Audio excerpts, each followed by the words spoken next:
Welcome, folks, to Eye on the Illini. We were able to get everybody together here for a podcast later on in the evening. We appreciate folks' patience.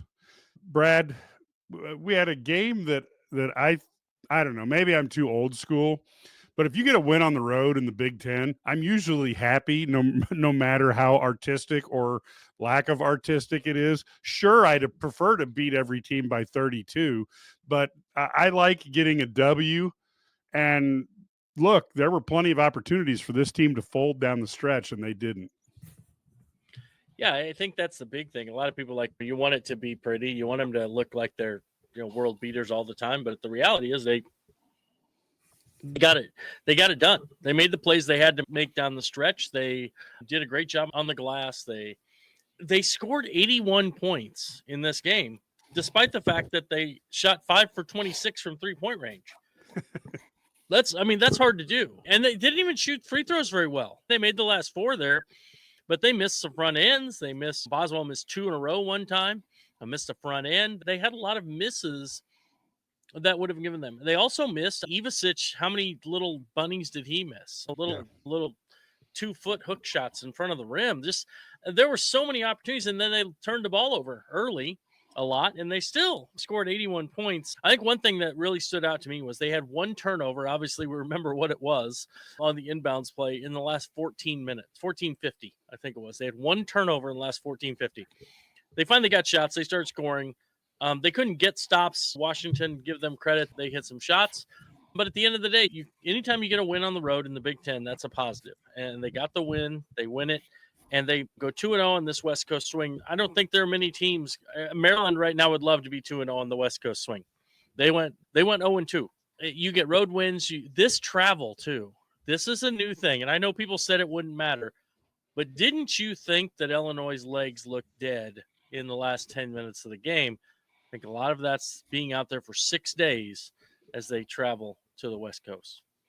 Being out there for 6 days, like you mentioned, Brad, playing as hard as well as they did against Oregon, all that really matters. It does. And when you take a step back and look at the big picture, you're right. They've scored 81 points today, and they missed a couple of bunnies. The one guy we talked about was Ivasic. He missed a ton of layups, and those are gimmies for him. He knocks down a couple of those. He may put up 100 points again, not just him. And then you mentioned the free throws.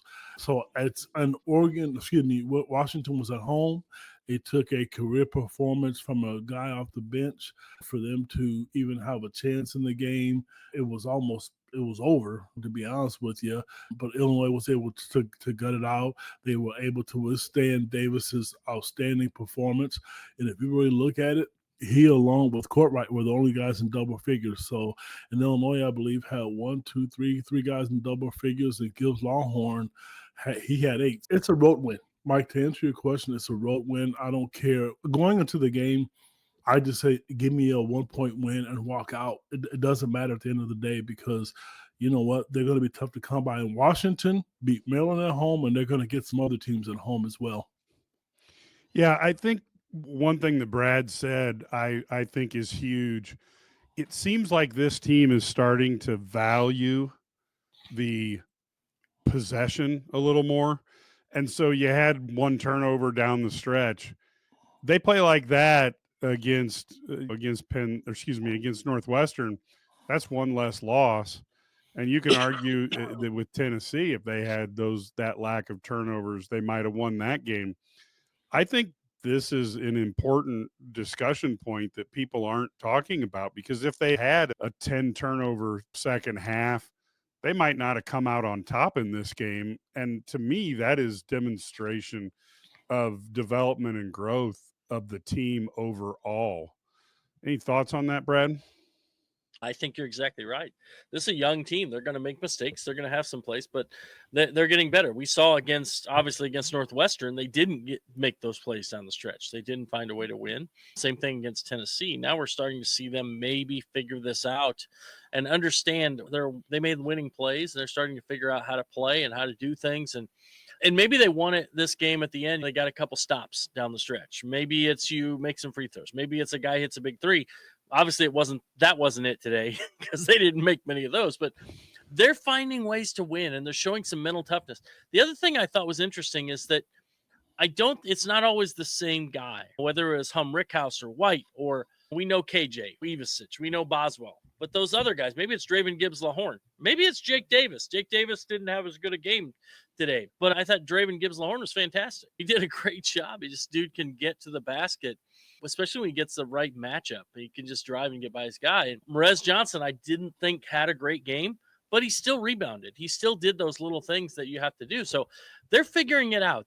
They're just not quite a finished product yet. And so you're going to have ups and downs. And as we go through this season, there's going to be some highs, there's going to be some lows. But at the end of the day, they're a team that, in my opinion, really has a high ceiling. Mike, what are they? 11-3, I believe, right now. 10-3. So 11-3. 11-3. Your question is, yeah, they're growing up. They're starting to figure out their roles. Brad Underwood mentioned that in his last press conference. The press conference when they defeated Oregon. They're starting to figure out who does what, where people like the basketball, who's going to be there, and it's timing. For an example, there was a past late game situation where KJ went to the basket, had a wide open layup. Maybe it was contested. Then he threw a pass to Kylan Boswell, and it was like an alley-oop. So it's a timing thing. So now they're starting to figure it out. And the one thing with him that I think with the team is that now you better keep your hands up the whole time, no matter who you are, because he made some great passes, full court passes. The one to Merez Johnson, which I thought was great. I think they're figuring out, and they're a lot better defensively. Brad Underwood mentioned to us at the press conference at the beginning of the year that they couldn't guard a junior high team. You guys know I'm not into all this analytical stuff and numbers, but I'm going to tell you the eye test for me, they guard. And the one guy who's gotten a hell of a lot better guarding is Casperas. He really takes pride in guarding the basketball. You don't see guys beat him off the dribble. And the thing that I love, and the people out there listening, trash talking is a part of the game. And everybody knows that this kid's a lottery pick, and he has to bring his best every game. People give him different looks. If you look back at the game, his neck had a bunch of scratches on it. That didn't happen the last game.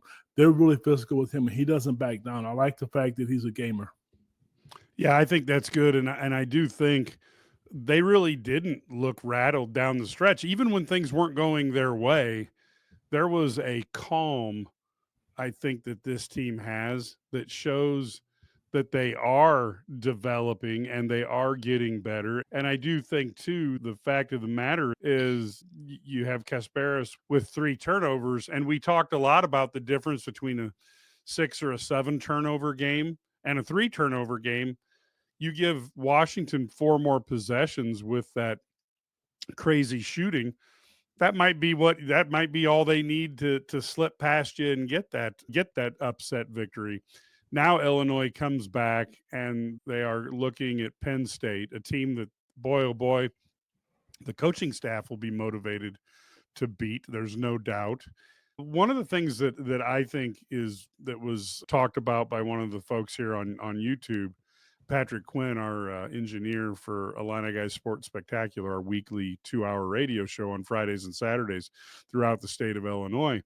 Trey White has really he's went from a guy that we were saying, what can he do? What is his identity going to be? All of a sudden now I hate to say it, but he's reminding me of, he's like Scottie Pippen, the guy that nobody really thinks that much of, who at the end of the game, he's got another 20 points or another 17 points. Brad, this development of Trey White, where you add him to the mix, and this makes this team really tough. Trey White's different than the other guys. He was 0 of 4 from 3 today, but what he did was he gets in the paint, he makes twos, he gets the basket, he can finish. He does sometimes make the layups harder than they have to be, even though he makes them. It's like he wants degree of difficulty points. No, but he's been great. He's fantastic. He's guards. He had a couple turnovers early, just like all of them. They turned it over a little bit early, but down the stretch, he did not. But he's finishing at the rim. He makes free throws. He rebounds. He defends. He's really just, I don't say this I don't want to say this to be negative towards any other player, but he's a lot of what Illinois wanted Ty Rodgers to be, but he can also stretch the floor a little bit and shoot it. And so he's very similar as a player in some regards. But they do have to respect him from 3. so that keeps the spacing. So I think you see why Ty didn't want to maybe play this year and wanted to sit out, is because they're very similar in what they do offensively, except Trey can shoot it a little better. So that's the difference. But they can get to the rim, they get to the basket. But yeah, I've been really impressed with Trey White. He's found his role. He's found what he does well, and he's doing it.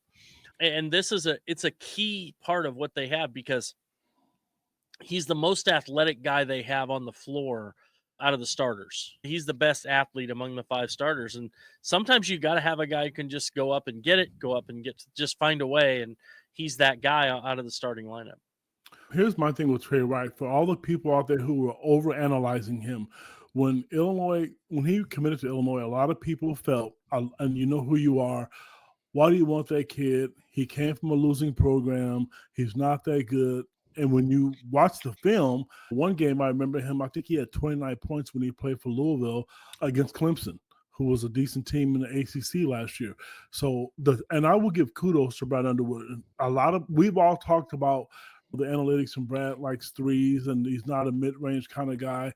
Kudos to Coach Underwood and the entire coaching staff, because what they have done, they've allowed him to blossom. He is the one guy who is killing the mid-range game. He is taking people off the dribble. He's pulling up from the free throw line. He's pulling up from the baseline.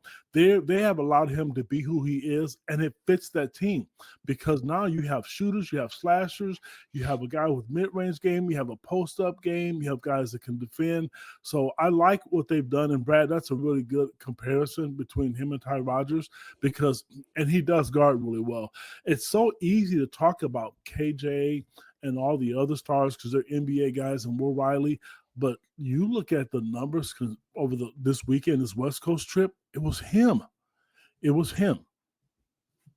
Yeah, I really think look, he's a sneak attack out there. Again, another game, 17 points, 7 rebounds, and nobody's talking about him. I think he is rapidly turning into that everyday guy who gets the job done just brings his lunch pail and nobody gives him a cheer or anything. He just does his work. Looking at the other side of things, Will Riley still trying to get untracked. I think he's got more talent, just incredible level and potential. I think Underwood's doing the right thing by trying to get him into situations where he can succeed. Any issues on how you see Will being handled, Brad?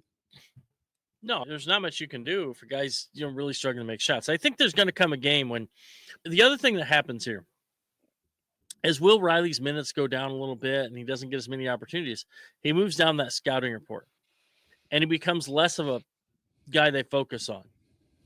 And as that happens, he's going to have one of these games coming up where he gets a good matchup and he's going to have a big game and he's going to score 15 and we're going to be like, oh, Riley's back. Then he'll probably get beat up the next game and struggle.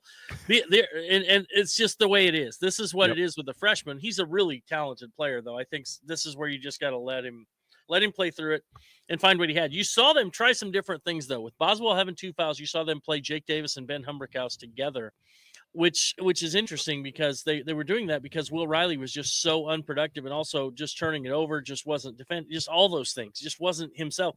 What they've asked Riley to do right now is don't worry about offense. Play defense, rebound, do your thing, facilitate for everybody else, but it's just not what he's normally. It was always just score, right? Go make buckets, and that's why he's so coveted by people at the next level. But I think if he lets the other part of the game, and then we've seen this, we talked about this with Humberkaus too, do the other things. And you saw Humberkaus, he didn't shoot the ball better today, but suddenly everybody likes him because he grabbed some rebounds. I'm not sure he's playing any differently than he was before. Guys missed some tough shots. He blocked a few shots that they notice now and things like that. So I think this will happen. I think we just got to let it play out and let guys develop and grow. And there's also that freshman wall. It's tough going through the practices and things like that. I don't think you appreciate it, how hard it is for these guys. It's a very difficult thing. Going through this, the physicality also of college basketball is prevalent. By the way, can I throw out another point real quick? Illinois, remember how Illinois was like first in the country in getting to the free throw line? In Big Ten play, they're 17th out of 18 teams that get into the free throw line. Does that mean that somehow guys stopped fouling Illinois? Illinois stopped learning how to draw fouls? Or is Big Ten officiating terrible? You make the call. I'm going to comment about, and then I'll talk about my besties. So here's my thing. From a coaching standpoint, Brad, if I'm Will Riley's Coach Underwood, I would tell that kid, let the game come to you. Let the game, don't get the basketball and try to create and go one-on-one. He can do that. He's obviously gifted enough to do that, but he is, in my opinion, forcing the issue. His shot's going to fall. Your comparison again with Ben Rickhouse, who I thought was great today. I don't care. That game last Friday, or Thursday against Oregon, he had a little extra bounce on his step. Once Will get a couple baskets to go down, get it out of the framework of the offense, a couple slash baskets for layups, get to the free throw line. Because today he didn't launch a bunch of shots. I don't think he forced anything today like he typically does. He shot 3 times today. He was 1 for 3 and was 11 minutes, and his minutes will go up. But I know right now he's probably pressing. He's reading his press clippings. We can't lie and say he's not, because we know that he's an NBA potential player, and I think he's trying to do too much at this point. But the game will come to him. The situation with the officials, for this podcast, I'm going to say I'm done trying to figure them out, because to me, it's like Marez Johnson is the Kofi Coburn of Illinois basketball. It doesn't matter what he does, it's a foul. But then when Kasparovich dribbles the basketball, you can bump him, hand check him, hip check him. His neck, like I mentioned, is full of scratches. I don't understand, and I'm done trying to figure it out. It's pointless to me. Mike had a good analogy at the start of football season. Pay these guys so they don't have to run around and do 40 other different jobs to make ends meet. It's just not a good look. And I know, Brad, they're a good free throw shooting team, and you're right. How do you go? And in the non-conference, think about it, they were road games, and you had different officials. So I don't think their game changed. And let's face it, one of the things that we're going to see is teams like Michigan State, Purdue, probably now Michigan, they're going to try to body up and knock the Illini players off their line because A, they can do it, and B, if they don't, they're going to get cooked the way Oregon did. And so I think Illinois has to expect that these teams are going to try to muddy it up. And I don't know how Brad Underwood works the referees to say, hey, if we play real basketball, we're going to beat the crap out of these guys. And if you let them hold and grab and play WWE, it's going to be a lot closer. If that's what you want, I don't know what your line is. I don't know if he can quite go that hard, but somehow they've got to put some pressure on the refs. And I think guys like, and I know at the NBA level, it's easier to do, but guys like Phil Jackson and Pat Riley used to aggressively do that. And I almost think that Brad Underwood's going to have to be doing maybe not work in the media like that, but he's probably going to have to be in the ear of those referees during warmups to really go at him.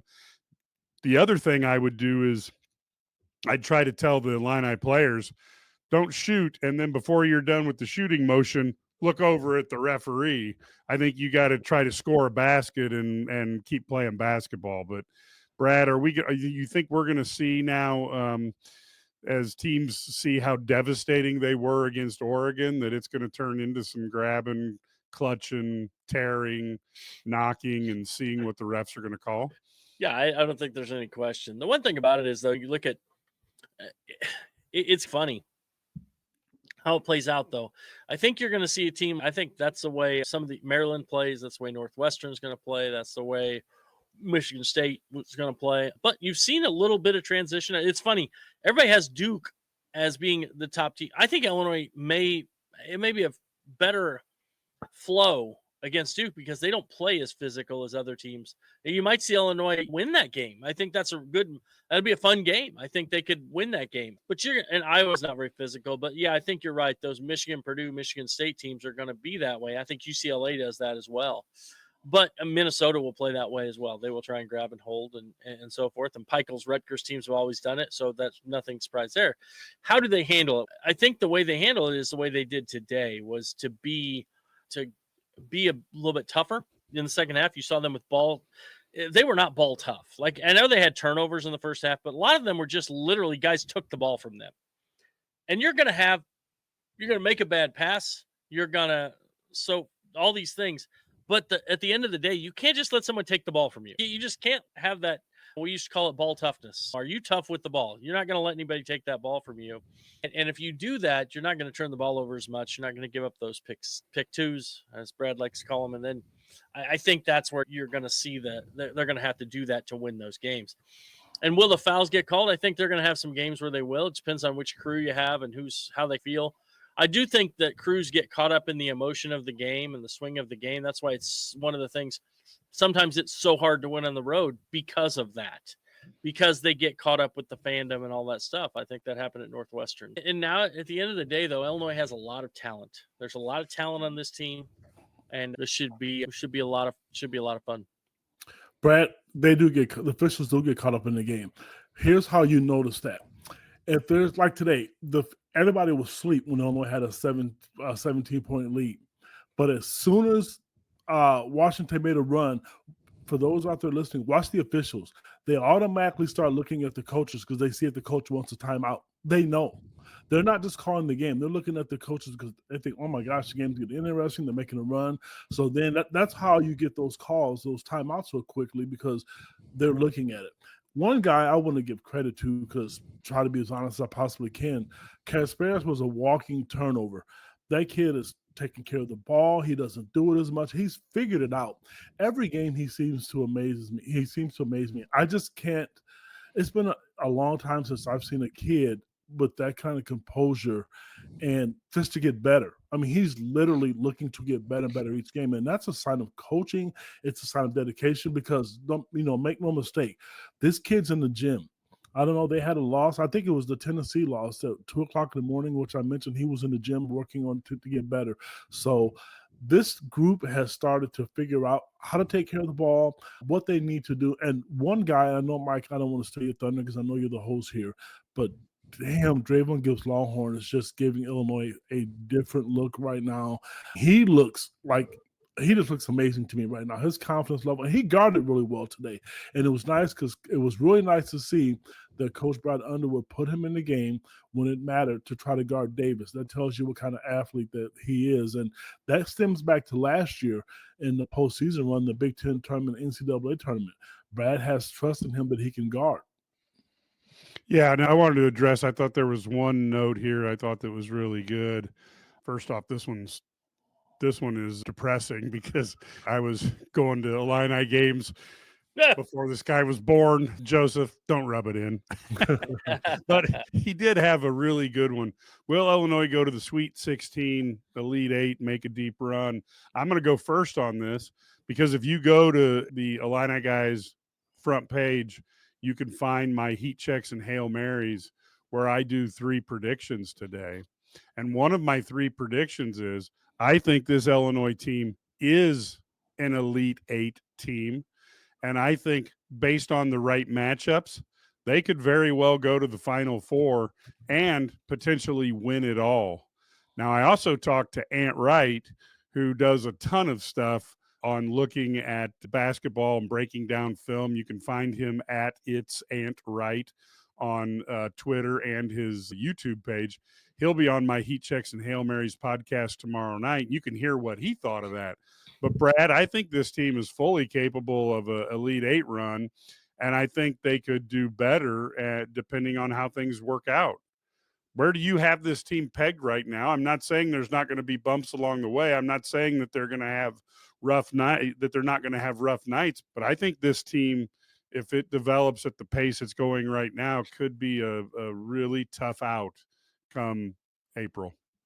Yeah, and we've talked about this, the way the game's officiated in the NCAA tournament, where it's a little bit more free-flowing and they want to see it be less physical. I think that really fits Illinois. I think they're hard to stop when the game's like that. So I agree. I think they're going to be, if things play out. Right now, if you look at the new, brackets, I've seen them as a 2 or 3 seed right now. That's a great place to be if you want to get to the Sweet 16. 2s and 3s. 1s, 2s, and 3s have a great advantage getting to the Sweet 16. Why is that, Brad? For those people who are more casual observers. If you look at who you're playing in the second round, you're not playing. So if you're a 2, you're going to play somebody who is a 7, which means they are like just outside maybe the top 25 teams. If you're a 1, you're going to play an 8. If you're going to play a 6, you're going to play a team ranked 2025. You're not going to get into the teams that are seeded to be in the top 16 until you get to the Elite 8.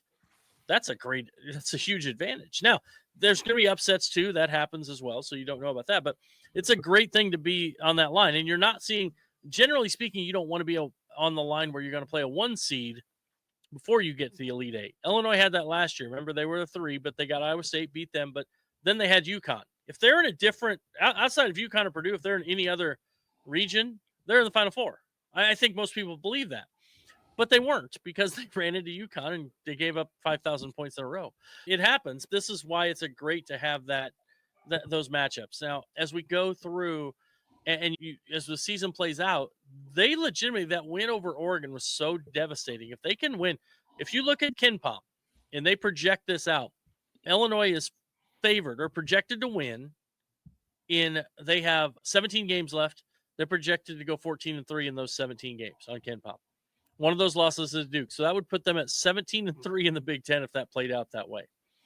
Okay, that'd be, I don't think it's going to happen, but that would be, you're probably a 1 seed if you go 17-3 in the second best conference in basketball right now. You go 15-5, you're probably going to be on that 2 line. That's literally how it plays out. If you beat Duke, you probably bump up a spot, right? So you could go from a 3 to a 2 to a 1. So they're in a great position to make a run here. To get a great seed. And if they get a great seed, then that gives them a much easier path to get into that Sweet 16. And that we've talked about this how many years. Getting to the second weekend is the key to a program. Obviously, getting to Final Four is you want to get to a Final Four, win a national title. But getting to that second weekend consistently is what sets your program apart. That's why Tom Izzo has had such a great program at Michigan State. They just seem to find a way to get into that Sweet 16. And that's whether it's some same thing happened at Duke. All these programs that separates them is they're consistently playing in the Sweet 16, and that's where you want to be. Well, to me, it's Brad stole my thunder, so I'm not going to rehash Sorry. this. But you go right ahead. You on a roll. I was thinking of commenting, but you had so many good thoughts. I lost most of them. For me, it is the seeding. I think that's what it's going to boil down to. I think no matter what, I think they're at least a Sweet 16 team. To me, this year, there are no UConns out there. Illinois proved that they could play with Tennessee. They lost to them by 2 points. I think if they played UConn today on a neutral, if they played Tennessee today on a neutral court, I think they probably will win that game. It's a different team right now, and I have to give Tennessee credit. They didn't play their best game either, and they had starters out. So could they advance to the Final Four? If they played the way they played against Oregon, they can play anybody. But you may not get that in the tournament. Team Scout won the tournament. The tension's higher in the tournament. Is it possible? Yes. And let's give this team some credit. They're the youngest team in the Big Ten, and we're talking about them winning the conference right now. And this was a team that people didn't have them ranked. Now, I'm really curious to see tomorrow, since they beat Oregon or they spanked Oregon, they'll put them in the rankings. I still think sometimes nationally, Illinois doesn't get the credit that they deserve. It's for some reason, when you think of the Big Ten, they still want to talk about Michigan State and Wisconsin. But there was a statistic today that the three of us know, and the people who cover Illinois, and if you're a fan, the Big Ten runs in the last 4 or 5 years, it's gone through Purdue and Illinois. And for some reason, because they don't want to give Illinois credit, I don't know what that reason is, they don't give them I don't think they give them what they deserve. So tomorrow, based on what they did to Oregon, they went 2-0. There's no way this shouldn't be a top 15, top 12 team in the country, in my opinion. And, one more comment about the seeding. Imagine if they could have beat Tennessee, what that would have done for them, because that would have been a win over another SEC school who is the best conference in basketball right now. I have to admit, even though the Big Ten has some really good wins in basketball, that would have that win would have held up large for Illinois in postseason. That's why I think the Duke game is really important, and I'm glad they're playing Duke now versus in December, because Illinois is a much better team now than what they were in the early part of December. This is the run my own business dream. This is the college is paid for dream. This is the retire early dream. This is Busey, where your dreams and possibilities become moments through trusted guidance and expertise, through lifelong relationships. Because we're here to help you achieve the life you've always envisioned. Yeah, those are all good points. One last thing, Joseph is a first-time watcher, so thanks for watching us.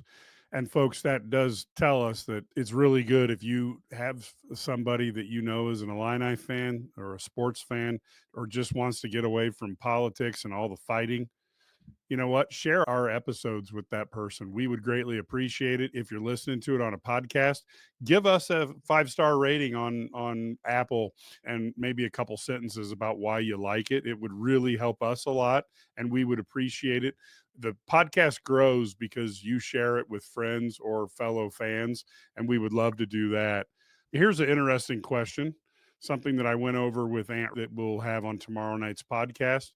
But Brad and Ked, who are the top 3 or 4 Big Ten teams in your mind as of today? Great question. You didn't prep us with these questions. We're not like No, I don't. But Nathan didn't send me a list ahead of time. He's just putting them. He's just putting them into YouTube or into fine. X, and he's getting. You want me to go we like first, to do Brad? two-way stuff. No, a little I'm bit, good. yeah. I think I said that I thought there were maybe 7 teams that I thought could win the Big Ten. I still think Purdue's in the mix. I still think Michigan State, Michigan. I think Indiana has finally figured out when they play one big because of injury to Renault, they're actually playing better because they can space the floor and they can do more things.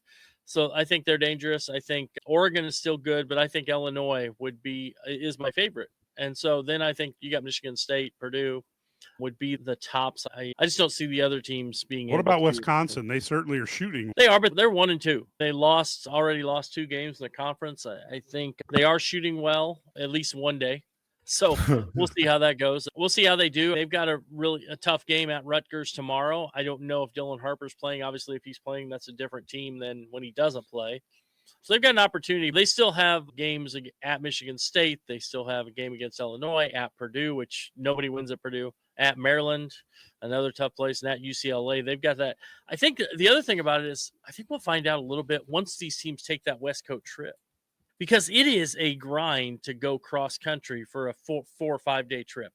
This is not like going out there for one game and coming back. You stay out there. And although it sounds cool, it maybe isn't. And I think we'll see how these other teams also, how does like a UCLA or an Oregon handle going cross country and going to the Midwest, staying like 4 days to play Northwestern and Illinois back to back.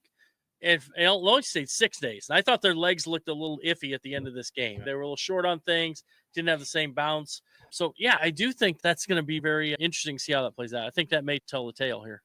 In no particular order, my 4 teams are Oregon, Illinois, Michigan, and Michigan State. Not sold on Purdue like it was in the past because they don't have Wilt Chamberlain or Shaquille O'Neal or Kareem Abdul-Jabbar in the post like they've had in the past. The team out of those 4 teams, Michigan scares me. Michigan has gotten a lot better. Wolf looks different. They are a different team. They're coached better than what they have been in the past. If there was a team I think that could challenge for the conference title with Illinois, Oregon, and Michigan State, that would be the team I would want to play. And then I'd have to throw Michigan State in as the other scary team. They didn't look well to me early on in the season prior to them going out to Maui. They just looked different. But right now they're starting to catch fire. They're making shots. They were a team that couldn't put it in the ocean early in the season. Now they're making shots and they're going to defend. The thing I like about Illinois and Michigan State, I think, and even Purdue, I guess, and Oregon, if you get them the right seed in the tournament, because those teams to me play the way the SEC schools play. Tip my hat to the SEC because those teams can get out and run. They can play physical basketball, but they can also play finesse. They are good enough to get out and compete and run. Obviously, we know Illinois is because we've covered them. You watch Oregon beat Alabama. Illinois played well against Alabama. That's why Brad Underwood put this team together, because he saw what UConn did. The days of grinding it out in the Big Ten, which I've said about 6 podcasts ago, it's ugly. Not a fan of it. I enjoyed last Thursday, but those teams really have a legitimate shot because they're up and they run and they play basketball the way it's supposed to be played. Yeah, I think there's going to be a lot of opportunities here for teams to stub their toe. And I think Illinois is going to have their challenges because of the refereeing style and because of the physicality of some of these things. Doesn't mean, though, that I think this team doesn't have opportunities to excel in the postseason. I think they're going to earn some stripes and they're going to develop. Real quick, Justin says he never missed a basketball podcast. We certainly appreciate you listening or watching. And we'd also tell you to give a shot at our football stuff. We're pretty proud of the coverage we had. I thought with obviously Kev, Brad, and myself, but with Matt Stevens as well, we gave really good coverage of, for example, just the South Carolina game and how Brett Bielema seems to be a boogeyman now, and he's assailing the mental health of South Carolinians across the state. Because they're still mad. If you go on to Twitter today, they are still upset. Brett Bielema. Hey, did you see the story that the guy had on our website where he was in Vegas and a South Carolina fan walked by, he was playing, he said, "Your coach is an ass," or something like that. And he said, "Well, your coach is," and he said, "I'm not on the team. I don't play anywhere." And he said he got up and walked away and made the T signal as he left the table. I'll tell you what's really funny. If you guys want to do something really funny after you're done listening to this lovely podcast, go to Google and subscribe South Carolina message boards and football, and just sit back, get you some water, a glass of tea. It is priceless. They are still talking about Brett Bielema. They're still talking about how bad how bad the Illinois football team is. Those comments are just, it's well worth it. I guarantee it. You'll wake up or you'll get on Twitter tomorrow and you'll rehash it, because I literally look at all those and it's just, I can't believe how mad they are. I guess the big thing is they don't consider Illinois, and I understand it, a Big Ten football school. It's all about Penn State, Michigan, and Ohio State, and now Oregon. So they can't believe that they lost to an elementary school team from the Big Ten. So when you read those comments from the message boards, you can go on Twitter, but the message boards are just, it's well worth it. I would never lie to you and let you down.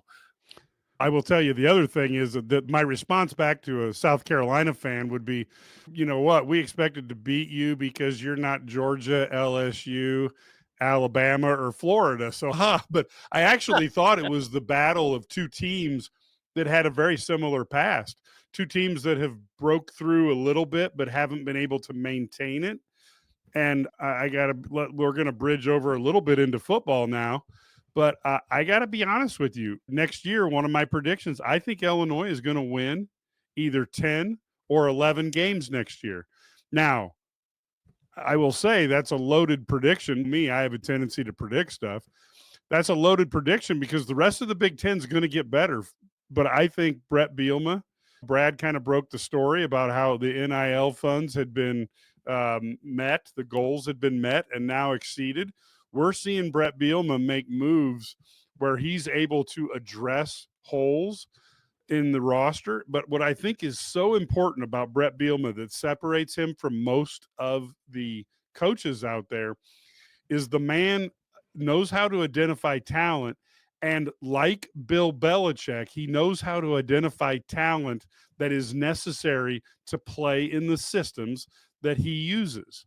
And I think when he can go pick a guy here and a guy there to help close gaps in recruiting, I think that's a place that Brett Bielema is very comfortable competing with other people because he knows he doesn't have to get one of the top 5 ranked guys in the portal. He has to get a guy who he is confident can play the role that he needs for the Illini. Brad?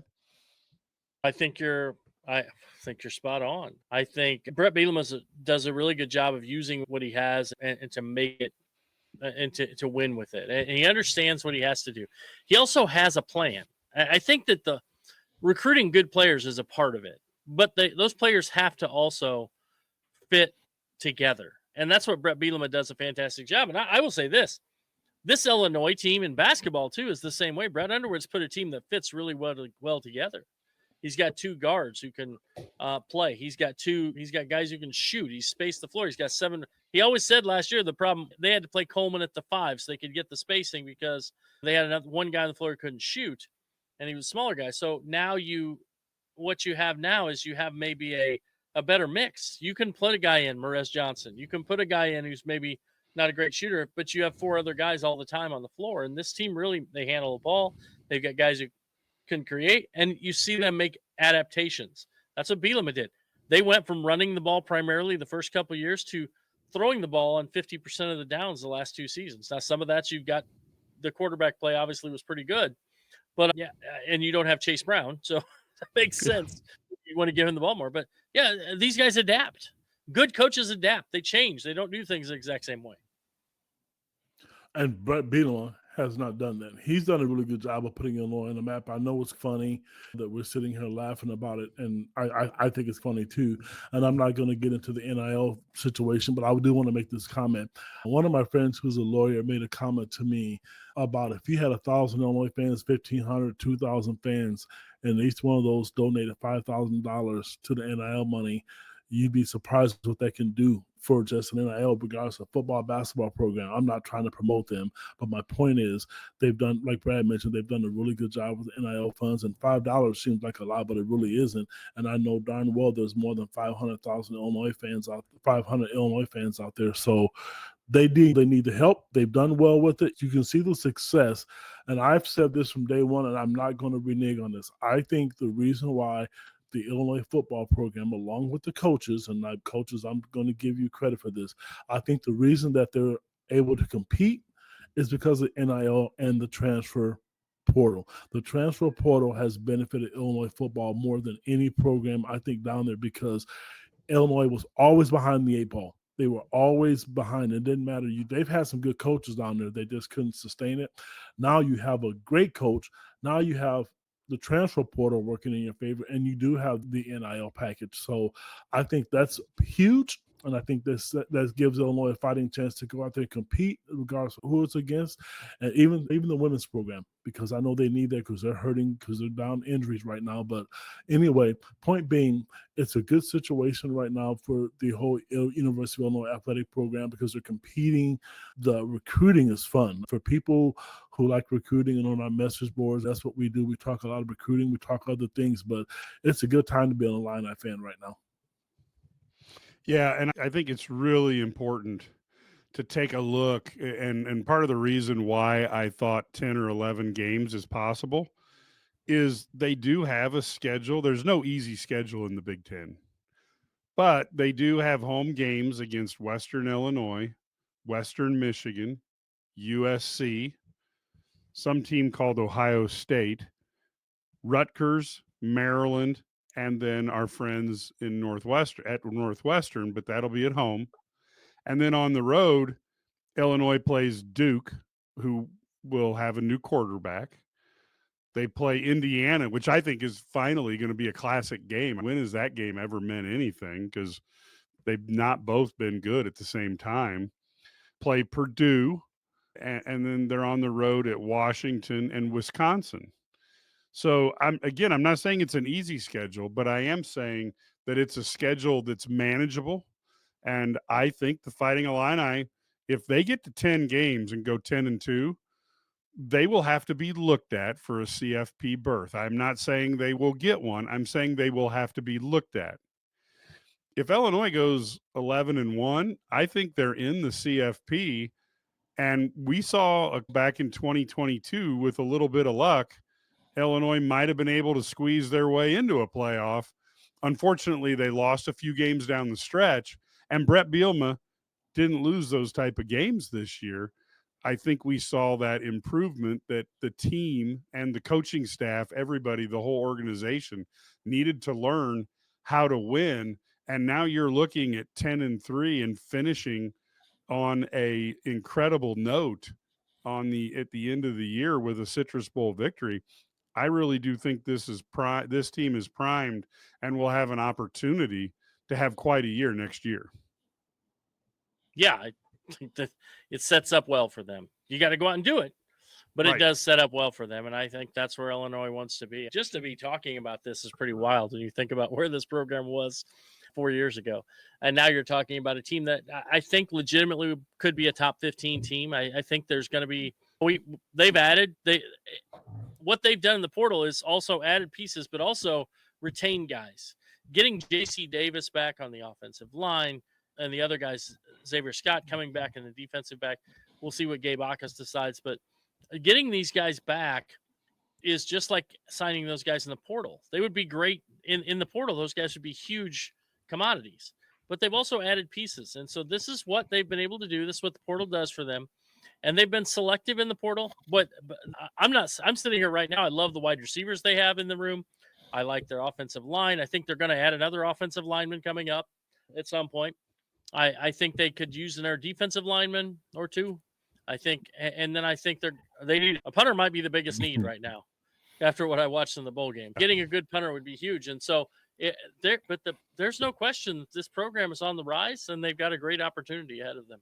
Mike and Brad, if you think about it, you talk about the college playoff, what would have happened if they would have beat Minnesota? If you wouldn't have lost at home to Minnesota, they were teetering around the 18th, 19th mark, I think, in the rankings. I think that Minnesota loss was a dagger for this year as far as the college playoffs. Hopefully it probably wouldn't have happened, but I know they were close to doing that.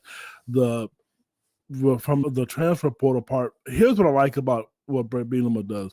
He's just going out to fit needs. And he is right, Brett. He's retaining guys that could go elsewhere and probably start. And I don't blame those guys for wanting to look, but obviously he's done a good job of getting those kids to come back. And in my personal opinion, Scott and Davis, those are two big guys, like you mentioned, to get to come back. But when I mentioned the fact that they're just finding guys who are difference makers.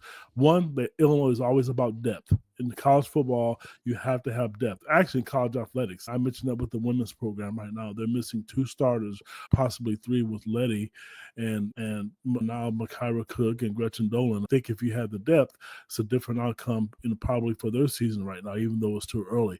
The football program, you can't afford to be down a right guard or a tight end or a quarterback. You have to go out to get guys that when you go get them to give yourself a chance, which is why they went out and they got Ethan Hampton, the kid from NIU. He's a proven guy at the Division I level, and that if something does happen to Luke and he's injured, you don't miss a beat. Kind of the same thing with John Paddock last year when Luke got hurt at Minnesota. So that's what I like, and they're getting guys who know what their roles are going to be when they get to Illinois. And the one thing I can tell you from talking to all these recruits, those coaches, they don't lie to kids.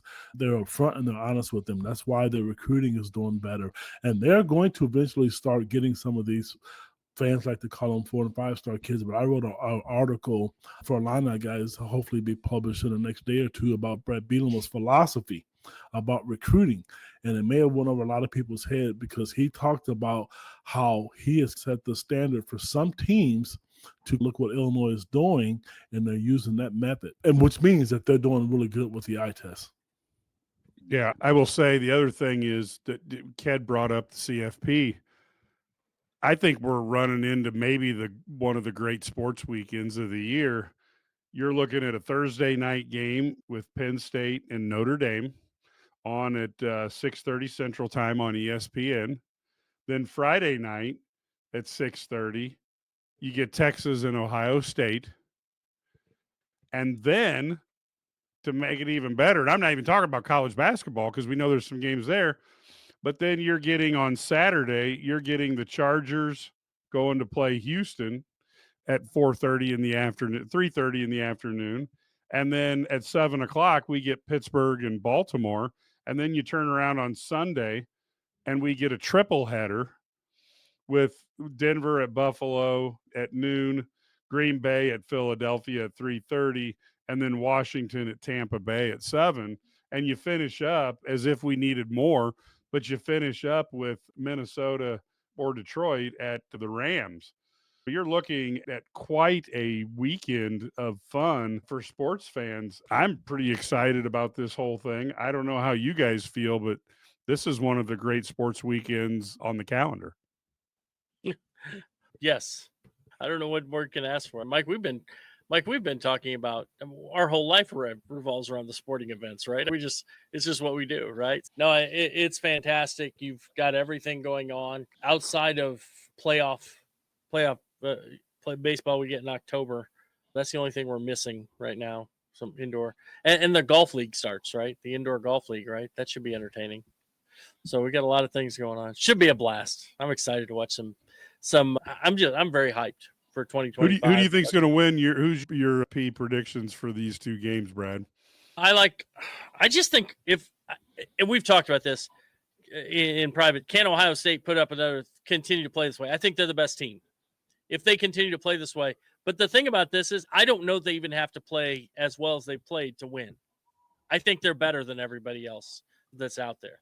So I'm going to go with Ohio State, and I'm going to go with I may have picked Penn State on another one, so I'm going to pick Notre Dame here because that's the game I think's really Notre Dame just surprises me. I think they've got a mobile quarterback that can help them.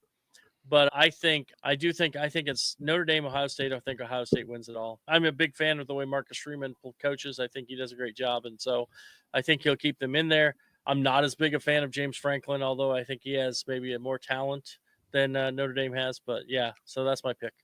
I think Ohio State's going to win it all, and I would love to see Penn State win. I think they're a better team, but I think the officials, wink, wink, or the CFP, NCAA, whatever you want to call it, the mafia, they're not going to have two Big Ten teams in the championship. It's not going to happen. So I'm sorry, Penn State fans. I'd love to see you win. I just don't see that happening, even though I think it would be great to see them play. I think Penn State has played really well this whole college playoff season. I'm encouraged by them, but it'd be really nice to see them get it done. But Ohio State, that Michigan loss was different. They're fighting. They're showing the rest of the country what recruiting can do for you. Yeah. And I'm actually thinking that I think that Penn State Notre Dame game is going to be a classic defensive battle. I think the Penn State defensive line and offensive line is about this much better than Notre Dame. And I think it's going to be a close game, but I think Penn State's going to eke by the skin of their teeth. And then I think Ohio State, I think they're going to have to withstand an early surge by Texas. But Texas reminds me of a cat. They get the mouse and they mess around with it, and then they start playing with it instead of killing it. And I think if you do that, if they get an early start against Ohio State, you better slam the door shut. I think Ohio State's going to come back and take them. And if Texas doesn't start, if Texas doesn't start fast, I think they could be in a whole world of trouble against that Ohio State team. So I think it's going to be a lot of fun. I am looking forward to that, of course. And then tomorrow night, we get the debut of the WWE on Netflix. They're doing Raw on Netflix. So now they're going to make their play at trying to get some worldwide audience as opposed to just the U.S. market. So that should be entertaining as well. Now, I'm seeing one comment, and Brad and I had the good fortune to interview Gabe over the course of last season, probably 10, 12 times, Brad. I'm going to tell you that I didn't see a lot of big ego out of Gabe. So I'm not certain that if he thinks he's better than he is or not, but I didn't see any evidence of that. Gabe has a lot of potential, but Brad, I don't know what your thought is on that, but I just wanted to throw that out there to elicit what you think. And of course, Ked has a different angle because he talks to a lot of the players as their recruits and then has a relationship with them. Yeah, I don't know how many radio shows Gabe was on with us, 20, 30 times. I don't even know. It was a lot. Yeah. I never got the impression. I think he's a confident kid. I think he wants to play. I think he expects playing the NFL. I do think the one thing to remember about him is he might be better set up in a 4-3 as a rush end, as opposed to a 3-4 where he's a linebacker. And I know that's not what he played at Illinois because he didn't want to. I know, but in the NFL they tell you where you play, right? It's a different animal, especially when you're starting out. So I think that there could be he may fit better in the right system. So I think he can play in the NFL. I think he's going to be a late round pick. And yeah, so we'll see. I don't know. I've never gotten the impression of that from Gabe though. I don't think so. With Mike, really quick, I don't think that, but I do know he started off the season really slow. People were really frustrated with him at the beginning of the season because he was nowhere to be found. And I once again agree with Brad. Just think the difference in schemes may be better for him. I certainly don't think he's a bust, but as an athlete, here's a rule of thumb that you never see publicly. They bet on themselves. That's what Io did. If you remember when he went to the NBA and people telling him not to go, these kids bet on themselves, and Gabe's no different. He's a confident kid. If you're not going to be confident and think you're the best, don't play football, don't play sports, because that's what you have to be. You have to know that you're going to go out there and you're going to be the best. Now, you also have to be able to back that up. You don't want to go out there. The one thing that frustrates me is watch a team that's down, and let's say it's basketball, 25-4, and then you make a three, and then then you show the ice water in your veins. Run your ass back down the court because you're down by 21 points. Yeah, no, I'm totally with you. We are coming close here to the time limit, so we want to give people their evening. But of course, Illinois plays on Wednesday night at 8 p.m. at home against Penn State. We will be doing the halftime live show, and then we will be figuring out a way to get after game interviews or live shows out there. Gets a little challenging because when you're there covering the game, you don't know exactly when the coaches and players are going to come in for interviews and how long they're going to stay. So it gets a little bit crazy trying to time it up where we're not on the air for an hour and a half and people are bored as we're waiting for Brad to get out of that coverage, or Ked, depending on the night. But we will figure something out for that. And of course, next Saturday at 11 p.m., USC comes in, and Illinois has an opportunity to really set the table for a huge game at Indiana if they can win those two, because that next week they'll play at Indiana on Tuesday and at Michigan State on Sunday. And those will be two wars, because those teams will be motivated to try to knock the Illini down because they expect they can win the Big Ten title. Brad, give us a summary, and then we'll have Ked give us a summary, and then we'll pop out of here. And thanks to everybody for listening. I'm sitting here in Snowmageddon here I think we've gotten around 8 inches of snow right now in Illinois. I will tell you this. What a fantastic 2 weeks for the Illini athletic programs. The win over Missouri, starting with that one, you beat Missouri, you take your Christmas break, eat your good ham, turkey, whatever you have, or in my case, steak. And then you beat Chicago State. You go on the road, you beat a top 10 Oregon by 5 million. You win the Citrus Bowl, and then you win another road game in the Big Ten against Washington. I don't know that you can ask for a better about 14 days. Women's basketball was maybe the slight issue but they've got so many injuries. It's hard to bag on them. They're in a tough spot. They've got a lot of young players having to play and people playing out of position. But yeah, great start to 2025. This Illini team could be special. Let's see how they progress. I'll end with this. This group of athletics at University of Illinois, spearheaded with Josh Whitman, who I think hired great staff.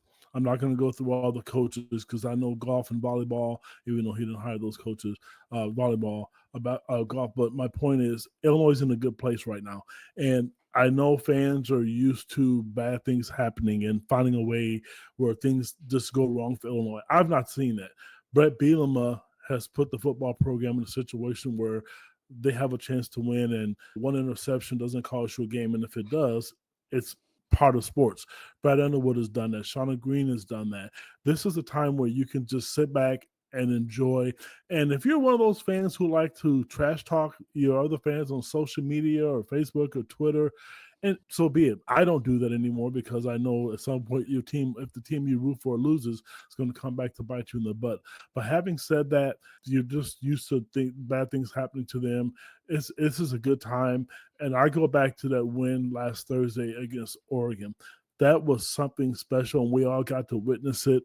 Records being broken, and you're seeing this done by a young team. And the season goes by a lot faster than what you guys think. Right now, what Brad mentioned, there's 17 games left. You're playing 2 or 3 games a week. Season's going to be over. Yes, there'll be some bumps in the road, but just enjoy it. And I wrote an article today about Kev Spears, enjoying him while he's here, because pretty soon he's going to be gone. Yep, that's a great way to end this, folks. If you've enjoyed what you've seen here, I would tell you, take a look at the scroll at the bottom. If you don't follow all of us, follow me at Mike Cagley, Brad at Sturdy32, Ked Prince 4, at Illini_guys, at Matthew C. Stevens. Follow us on Twitter. It keeps you informed there. If you are looking on the YouTube channel, you want to go look for our YouTube channel, IlliniGuys.com is what you would want to subscribe to. So you don't have to try to wait for these. They'll come to you automatically. And with our podcast, you can subscribe at pretty much any distributor and get our podcast, which would be great to see you do that. Also, if you have the opportunity, IlliniGuys.com, only $99 a year. And the great part about that is you got the message boards where you can communicate with Ked, Brad, Matt, Larry, myself 24/7. And when we talk about rumors and stuff, we don't put them on here. That we put the rumors on there for the paying subscribers, try to keep people ahead of the news. That's a benefit, and we would love to have more people in that community. Our message boards are full of people who are talking about Illini sports, arguing about Illini sports, and even talking about other sports in between. So we would love to have more people be a part of that. Only 27 cents a day. Please go to IlliniGuys.com and go ahead and register. You get 6 days to kick the tires around, and then on the 7th day, you're able to get your credit card charged, and we would enjoy having you as a member. Folks, until we see you again on Wednesday night, go Illini.